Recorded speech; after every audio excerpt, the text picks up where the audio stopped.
Hey, what's up guys? This is Anthony from Anthony's Customs, and for this review, we are looking at the Storm Collectibles Ultra Street Fighter 2, the Final Challengers BALROG, or Boxer if you want to call him that, or M. Bison if you want to call him that. All have been appropriate names depending on where you live or what context.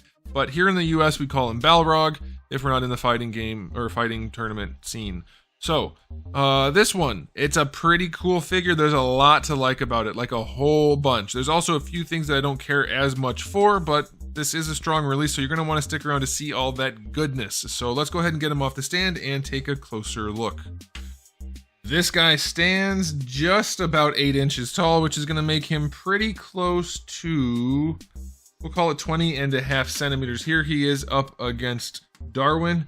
Gone are the days of even being close to 1/12 scale. At this point, I don't mind. Storm's in kind of like their own scale. They're not quite 7 inch, not quite 6 inch.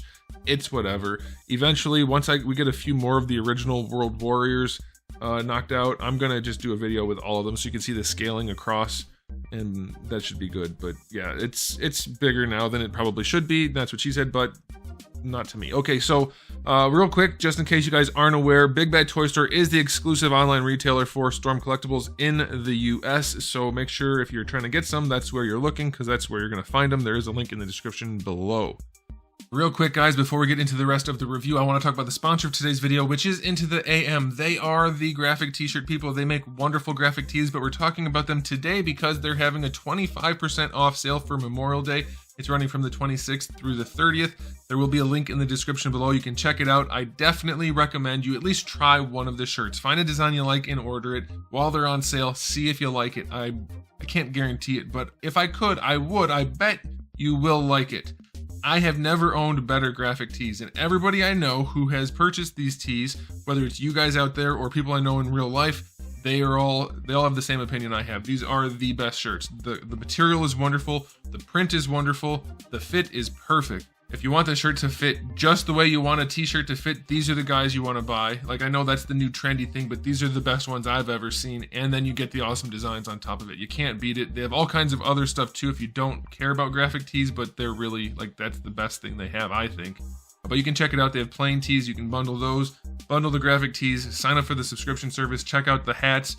They have hoodies, pants. They have all kinds of different things. So check it all out. Now's the time. 25% off. You can't beat that. And I don't guarantee it, but I would bet that you will like them. I love them. They are the best t-shirts I've ever owned. Okay, so let's go ahead and do a quick question of the day and talk about the aesthetic. Who is your favorite Street Fighter from the original? Well, you know what? Let's go into Super even. You can include Super. So original, what is that? 16? Is it 16? It was 12. And then I think that's 16. I can't remember anymore. It's been forever. But yeah, go through Super Street Fighter 2. Which one's your favorite? For me, I would go with Akuma. Can I count Akuma? He wasn't actually in it until Alpha, other than as a bonus type thing, so that doesn't really count. I'm gonna go with Guile. I played a lot of Guile in the day. Then Ryu. Okay, let's go ahead and talk about the aesthetic. I love two things about this guy. First glance, right off the bat. One, matte finish looks wonderful. I do think he could have had shiny gloves and maybe boots to bring him to life a little bit more. His gloves don't have any luster to them, and I don't know for sure because I'm not a boxer, but I think boxing gloves usually have like a vinyl or leather look to them. So there should be a little bit of sheen, I think. The other thing I like is the shading in the torso and, well, in the outfit. There is shading throughout the skin, and that's nice. It's on the gloves too. That's nice, but it's really nicely done throughout his clothing. It looks wonderful. Really brings the figure to life. I love it. He is in the pale blue he was originally in. That's very cool. I would like to see a darker blue version, but this will have to do. It's good enough. I really like the proportioning on this guy. It is the ultra look for him, so that's reasonable. They are very squatty. Storm maybe took a little bit of liberty with that, which leads me to this next thing. As is Storm's usual case, they kind of gave him no neck at all. When you push the head all the way down, it is all the way down, which you could argue is okay, but it's like really down there. It doesn't look great, so I just like to give it a little bit of a wiggle. Bring it up just a little bit. Don't go too far, it'll pop off. but you want to just get it stuck on that ball peg, and that'll give him a little bit of a better look, and it'll give you a little bit more posability. But once it's like that, I think it looks wonderful. I really, really like this guy overall. All right, so aesthetically speaking, it's wonderful. It's not perfect, but it's close. Did my perfect sound a little bit like the perfect when you win a round? It kind of did to me, but it might just be because I'm going crazy. Okay, so I'm going to give it a 9.5 out of 10 for the aesthetic. It looks really nice. Really, really nice. Now, as far as accessories go, we don't have a ton. He doesn't have any interchangeable hands, which I guess is okay. That makes sense. So no hands, but for heads, we have the neutral head that comes on him in the package. We have the angry head. We have the angry head with the eyebrow kind of furrowed, and then we have the one that looks kind of beaten up. Not in love with the paint job for that, but it's there. It's okay. We get the smoke effect for when he does his moves. I like that. That's nice. And then we have an alternate torso, which I have yet to handle because I'm scared to death it's going to break something, but I'll show it to you and then we'll just do it. We're going to do it on camera live. I mean, it's recorded, but unedited. All right, so that's the torso. It looks nice off of him. Nice sculpt, very thick, very chunky, but still defined. I think that's appropriate for this version of Balrog, so that's good. There is shading throughout. I like all of that. I have seen photos of him though, both the promo photos and photos from people's collections, and I think it doesn't look great on the actual figure. All right, so we're gonna do it and see. Oh my gosh, this is slightly terrifying. Things are gonna go out of focus. I'm ripping figures apart. Just wait until I get it all back together. Okay, so his legs look nice without a body. I have to say, that's a nice set of legs. They did a good job sculpting those legs. We'll talk about the weird issues in the sculpt in a minute when we get to the articulation. Oh wow, goodness, that doesn't look like it's PVC. It looks like it's hard plastic. I'm gonna have to go off camera. Okay, it didn't actually take that much force, but it did take some, and I did squish the skeleton around in there a whole bunch. This is a good time for me to show you this, I guess. So these guys have what I call a skeleton. They have the big long peg for the neck, the shoulders connect in here, and then we have a double ball peg in the lower that lets the whole thing move around. So what happens, and people have contacted me about this, you'll see like right here how this inner part, this is replacing these guys.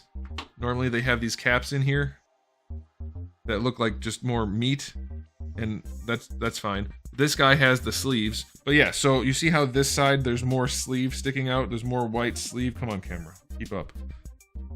That's probably because I have the skeleton off center. So you can have the neck centered more or less, and this is an extreme example, but you can also shift this to the side because of the double ball peg nature. So that could even be straight, and that could be totally off. So if you can, just kind of keep wiggling it and trying to manipulate those inner pieces, that inner skeleton, to get everything centered up if you're having problems with like that inner shoulder chunk.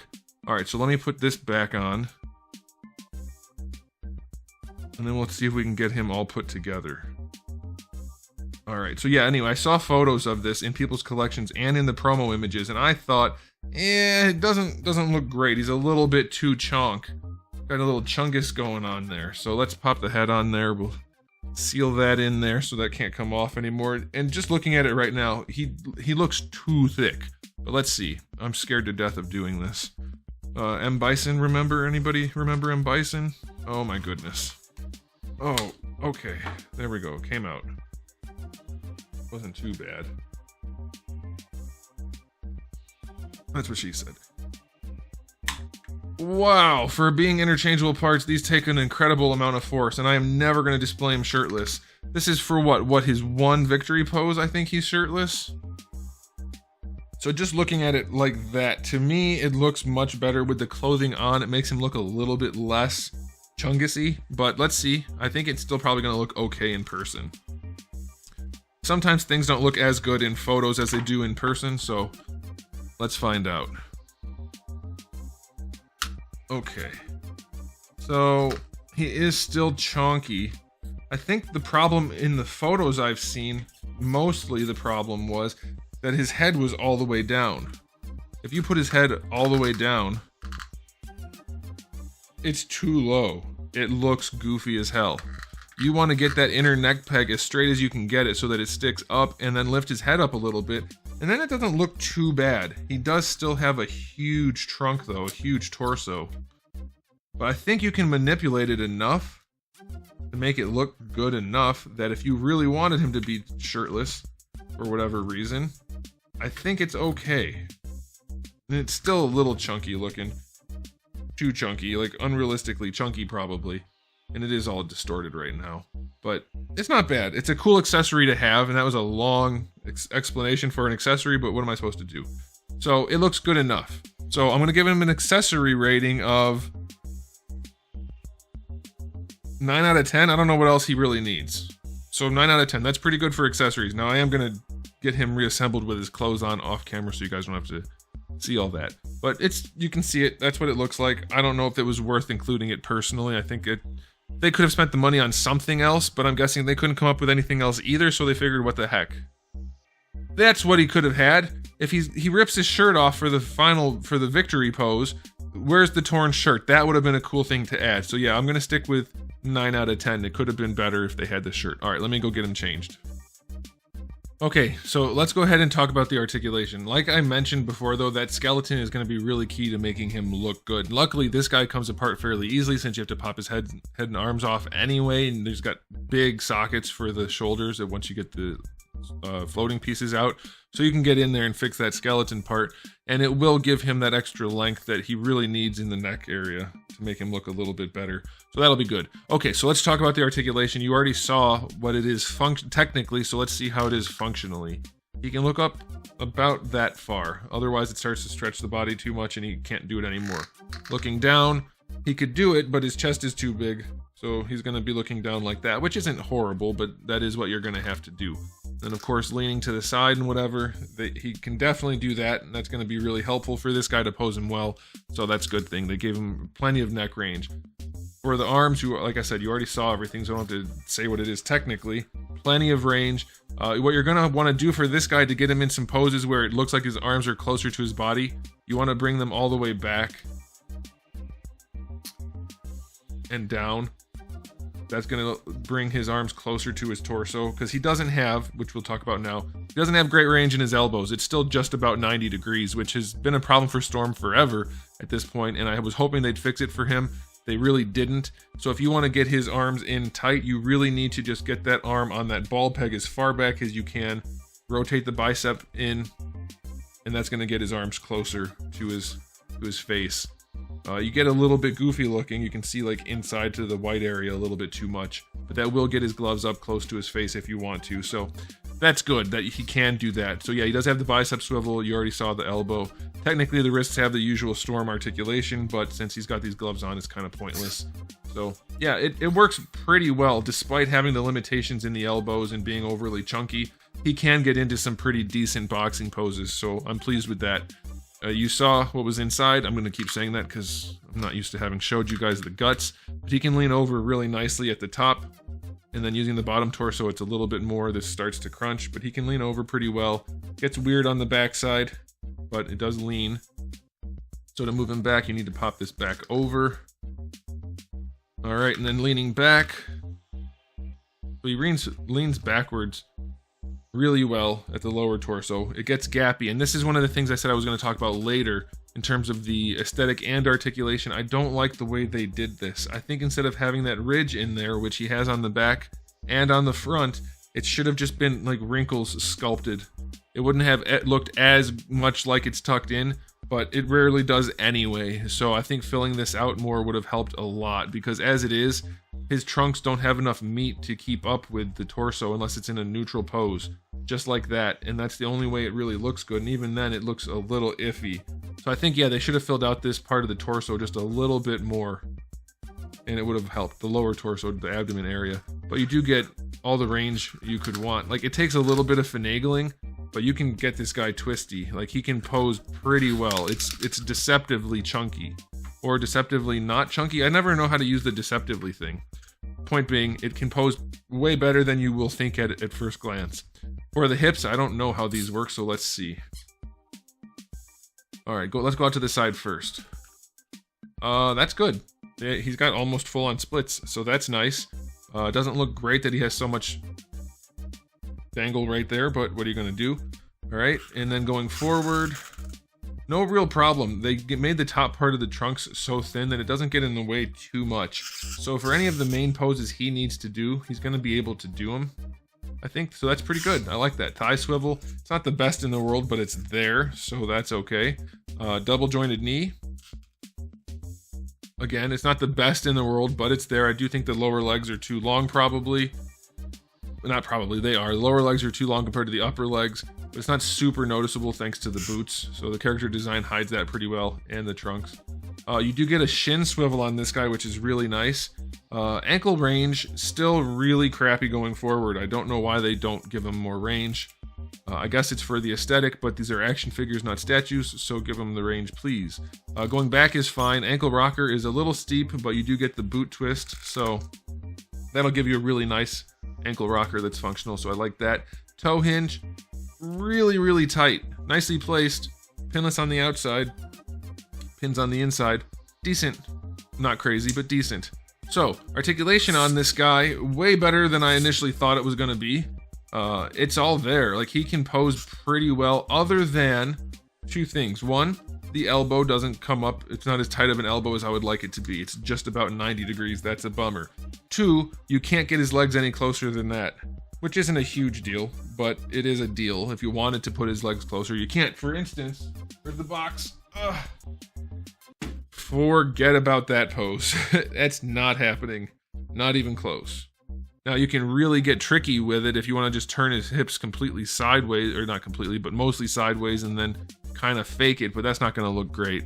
So, there are some limitations, but overall, his articulation works surprisingly well, and he looks damn good doing it. I think this is one of their stronger releases. I'm going to give the articulation I'm going to give it an 8 out of 10.